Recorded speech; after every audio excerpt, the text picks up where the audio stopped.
My name's Yvonne Timms. I started training to do chiropody in 1982.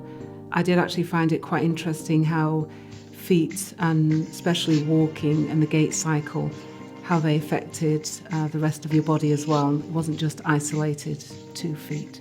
It's quite satisfying to be able to give immediate relief.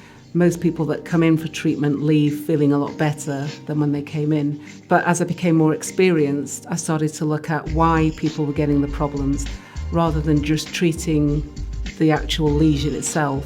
When you start to look at the cause of the problems, you often realise that it's related to people's posture, as well as, knee position, back problems, hip problems, things like that as well. It is actually quite an old profession. Sort of dates back really to Greek time, but actually even Queen Victoria had her own private chiropodist, so it is a profession that's been around for a long time. To get treated on the NHS, it has changed a little bit, because when I first qualified in 1985, I did work for the NHS. Then it was a broader range of people that could get treatment.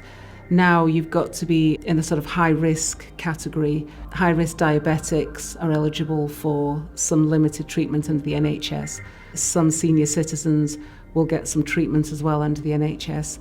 There's often quite long waiting periods as well, but for most people under the age of 60, there isn't very much NHS treatment available. I think the majority of patients would telephone to make an appointment.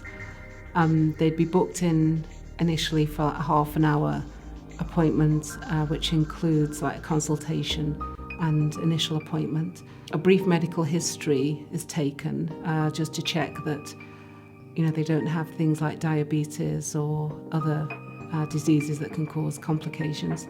After the patient sort of explained to me what their problem is, then I would sort of immediately treat the problem. So, if it's toenail care or corns, calluses, that would all be treated within the first half an hour session.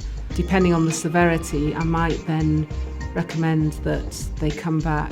Sort of 6 to 8 weeks is sort of regular return time for most people with sort of general corns and calluses. That enables them to be reasonably comfortable sort of in between. In terms of how long people need to come, that varies really. We have some people that once they start coming, their feet feel so good that they decide that they would like to come regularly, about once every 8 weeks for a sort of maintenance type thing, foot care. Obviously, a lot of older patients can't reach their feet very well, so prefer to have a professional do them anyway. I usually give patients advice as well, like things like footwear advice. I give them a written sheet that explains what features to look for. I also give them pointers of like where to go for shoes, online information, shoe catalogues, things like that, as well as sort of what I'll be doing with them as well.